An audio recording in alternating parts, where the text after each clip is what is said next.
Hi Leute, willkommen zu Dragen gebaut. Ich bin der Dirk und auf meinem Kanal dreht sich alles um den Labwaffenbau. Unser heutiges Thema wird sein, ein etwas modernerer Spaten für die Zombie-Apokalypse oder Endzeit, wie auch immer. So ein Ding hatte ich schon mal irgendwann gebaut, die Schablone hatte ich noch rumliegen und nachdem der Spaten eigentlich ganz gut bei den Leuten angekommen ist, hatte ich gedacht, bau mal so ein Ding auch noch. Kann man ja immer gebrauchen. Ich weiß ja nicht, ob überhaupt noch Zombie-Cons stattfinden. Früher war das ja öfters. Könnt ihr mal in die Kommentare schreiben. Ansonsten, wenn euch das Thema gefällt, bleibt dran. Am besten abonnieren nicht vergessen, ne, damit ihr keins meiner Videos verpasst. Dann wünsche ich euch viel Spaß bei dem Video. Bleibt dran. Wir sehen uns. Und zwar, wie gesagt, habe ich mal wieder eine Schablone gemacht. Ich glaube, das eine Griffteil, da muss ich noch gucken, das habe ich, glaube ich, noch mein Bastelzimmer liegen. Naja, gut, ist ja. So, zur Erklärung, Schablone, ist ja klar. Dann wieder übliche, Mitte 10 mm Matte, 2,6. Ich habe jetzt extra die Zacken weggelassen. Das mache ich dann später, wenn ich das Ganze dann geklebt habe. Ne? Macht das Ganze ein bisschen einfacher dann zum Schneiden. Und dann sind die Zacken, die passen dann auch besser, als wenn er dann alle drei Teile, ihr kennt mich ja, das ist dann immer so ein bisschen, das passt nicht immer so ganz. So, dann bin ich schon wieder hingegangen. Der Spaten, der ist ungefähr genauso groß wie die anderen Sachen. Hab dann auch wieder so ein 40 cm Stück genommen, kernstark. Guck, jetzt habe ich hier so halbwegs die Mitte. Jetzt muss ich erstmal wieder gucken, welcher von den Addings das ist, der hier schreibt. Das ist irgendwie mein Dauerproblem mit den Dingern.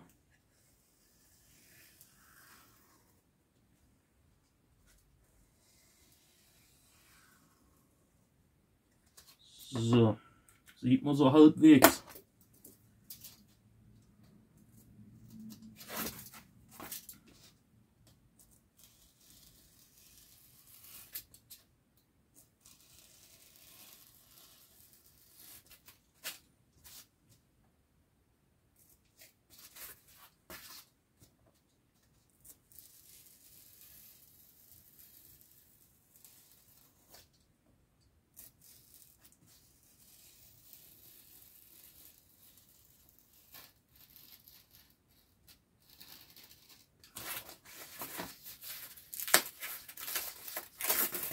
So. Wie gesagt, das Ding kennt ihr ja schon, immer auf Seite tun, kann man immer wieder gebrauchen, für alles möglich. So, dann gehen wir wieder hin, machen wieder das erste Stück, kleben wir wieder mit Heißkleber fest.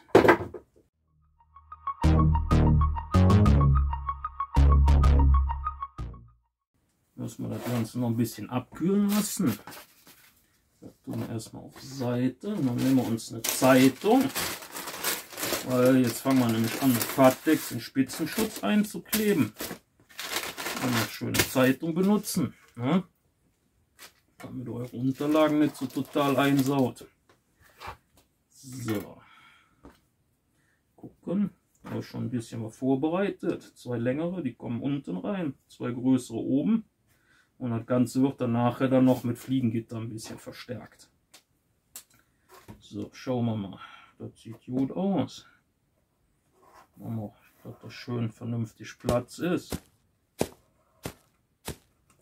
Ja, kann man, glaube ich, gut sehen. Ne? Also schön großzügig. Außer ihr macht die Rollwicklung. Das können wir natürlich auch machen.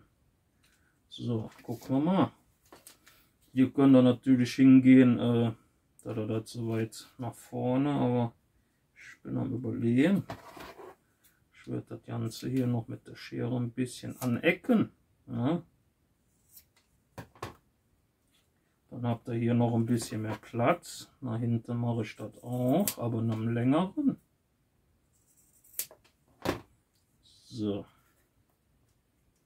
Ja, vielleicht noch ein bisschen da weg. Ja, hoch. So, quasi so ein bisschen birnenförmig. Jo, gefällt mir, lassen wir so. Und zwar habt ihr dann noch an den Rändern noch ein bisschen Platz wieder zum Schleifen. Könnt ihr auch schleifen mit, wenn das Leder da dran ist, aber ist immer ein bisschen, ich sag jetzt mal ein bisschen blöd zu schleifen, finde ich. Also ohne geht's besser. Nur wie gesagt, immer gucken, ne, dass ihr genug Platz lasst. Wie ihr hier ja auch seht, also immer reichlich Platz, so 3-4 Zentimeter. Dann geht das eigentlich ganz gut. Wieder ordentlich drauf. Aber ihr habt ja immer hier diese grobe, die saugt sich ganz gut dann voll. Ja, also können wir da immer ordentlich drauf machen. Nicht knauserig sein, Leute. Ja. Bei so Sachen ist immer wichtig, dass er genug drauf tut. Dann immer so ein bisschen drüber über die Linien. Können auch nochmal, je nachdem, ein bisschen hin und her schieben. So. Da mache ich zum Beispiel nur auf eine Seite immer. Normalerweise ist Pattex ja ein Kontaktkleber mit beiden Seiten, aber dadurch, dass ich das relativ dick drauf mache, sollte das eigentlich auch kein Problem sein. So, jetzt gucken wir hier mal wieder. Dann werden wir das Ganze jetzt auch erstmal wieder trocknen lassen. Das Ganze kriegt dann hier im Kopf auch noch ein bisschen mit Fliegengitter verstärkt. Jetzt nicht so übermäßig, aber hier so in dem Bereich so ein bisschen. Ne? Damit das nachher was stabiler wieder wird. Obwohl da eigentlich nichts rein müsste, weil da ist nicht so viel Platz. Muss nachher mal gucken, da ist so ein bisschen eine leichte Wölbung drin. Die müssen wir dann nachher gucken, wenn wir das Ganze geklebt haben, dass wir das dann wegkriegen. Aber das klappt. So, dann lassen wir das Ganze erstmal jetzt so gut trocknen. Oh, der Pattex ist jetzt soweit trocken. Das ist ein Stück. Wie gesagt, immer gucken, dass ihr genug Platz zum Rand lasst. Im Zweifelsfall dann immer so eine kleine Ecke mal wegschneiden. So, oh, oh. Das ist jetzt nicht so das hundertprozentig passen, aber das machen wir jetzt einfach mal hier mit. Dann haben wir da nämlich auch nochmal, das ist dann quasi auch nochmal, wenn man da drüber klebt, nochmal so ein zusätzlicher Spitzenschutz, sage ich jetzt mal. Da kann dann da wirklich gar nichts mehr passieren eigentlich. Da muss man wirklich schon wie so ein Berserker an den Sachen rumeulen. Das ist jetzt quasi, der Spitzenschutz ist jetzt quasi nochmal gesichert. Könnte man so sagen. So. Ja. Ich weiß nicht, hier oben das hätte ich vielleicht noch ein bisschen. Ja, ich glaube. Ja, jetzt muss ich gucken. Könnte ein bisschen heiß sein. Ich glaube, das Stück hier, das hätte ich besser noch. Ja, so ist besser. Ich hatte nämlich vergessen jetzt bei meiner Überlegung, dass hier auf die Seite ja noch diese Zacken kommen von der Säge. Wie gesagt, da müsst ihr immer ein bisschen aufpassen. Wie ihr seht, ab und zu vertue ich mich dabei auch noch. So, da tun wir ein bisschen höher legen. Jetzt haben wir das hier oben und unten auch. Dann lassen wir das Ganze jetzt erstmal wieder was abkühlen. Das ist jetzt soweit alles trocken, beziehungsweise abgekühlt. Dann fangen wir jetzt erstmal an und kleben die 6er Matten drauf. Wieder drauflegen, kennt ihr ja schon so ein bisschen. Und dann einmal rumklappen. Guckt immer Zeitung oder irgendwas als Unterlage. Jetzt muss ich erstmal wieder gucken, wo ich einen Schraubenzieher habe. Ich muss mir unbedingt mal für den Keller einen größeren mit runternehmen, Leute. Aber irgendwie vergesse ich das immer. So. Dann werden wir jetzt erstmal das Ganze kleben.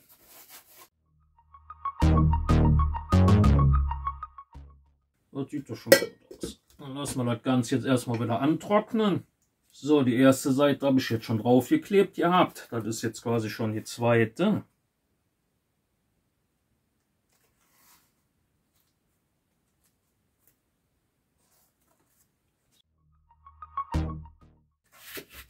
Ach, was übersteht, schneiden wir wieder weg. Das kennt ihr ja schon. So. Am besten natürlich dann immer ein Brett drauf und dann mit Schraubzwingen und Gewicht. Ne? Dann hält das am besten. So, jetzt gehen wir mal hin. Ich habe hier aus 3 mm Matte schon so ein bisschen für den Griff was gemacht. Ne? Also, das wird dann quasi hier so das Teil. Bei dem Teil bin ich mir noch nicht so sicher. Also hier dieser Dorn. Mal gucken, wie ich den mache. Also noch ein bisschen am Überlegen. Mal schauen, wie ich den mache, obwohl er eigentlich nicht so wirklich großen Sinn hat. Auch so ein bisschen für Optik halt. Mal jetzt gucken. So.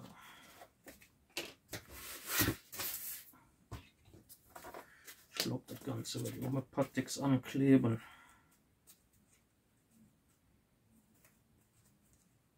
Gucken, wie ich das hier mache. Das ist ein bisschen nicht so ganz genau geworden, wie ich das hier so sehe. Aber ist egal. Vielleicht mache ich das Ding auch für Endzeit oder so. Mal schauen. Vielleicht fällt mir da noch was Hübsches ein.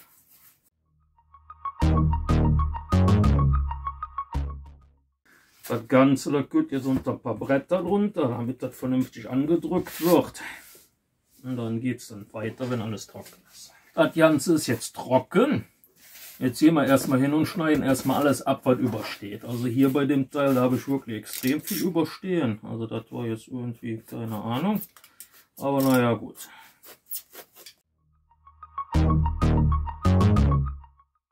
Ja, dann haben wir das Ganze jetzt erstmal alles, was übersteht, abgeschnitten. Und dann geht jetzt mal wieder die ganze schöne Schleiferei bei dem ganzen Teil los.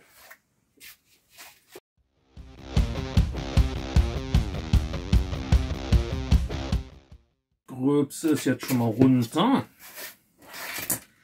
Dann werden wir jetzt schon mal anfangen für den Spaten. Die Schräge zu schneiden. Haben wir das auch schon mal. Dann gehen wir jetzt hin und nehmen die Schablone. Da fällt mir ein, das müssen wir auch noch machen.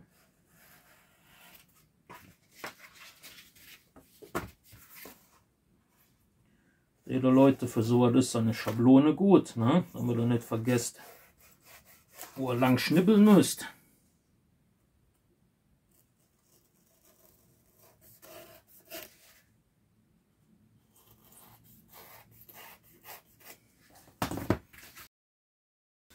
So, neuer Versuch. Wieder Säge. So. Gucken wir mal. Ich glaube, da muss ich noch ein bisschen improvisieren. Aber das kriegen wir auch noch hin.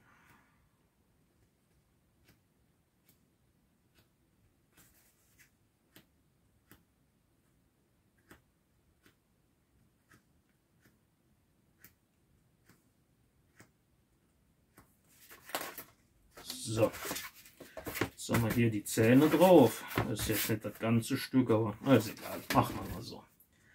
Mal schauen. Bin gespannt, wie das Ding nachher wird.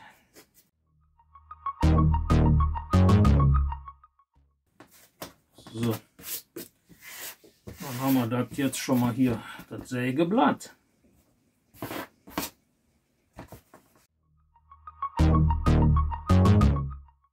Dann sieht das Ganze jetzt alles ein bisschen brutaler aus. Ja. Das ist immer noch dick genug, dass man vernünftig kloppen kann. So, ich würde aber sagen, wir machen hier auch noch so ein bisschen was.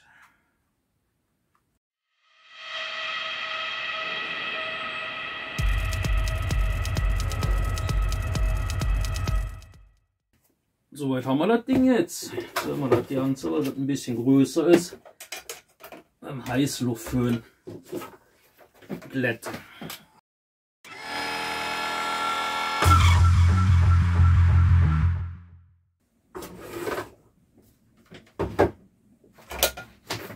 Ja, dann habe ich mich mal wieder zu entschieden, dass wir mal wieder zwei Teile draus machen. Das ist jetzt der erste Teil, so sieht der Ganze jetzt aus, der Rohling, ne? Ich glaube mal, das könnte man...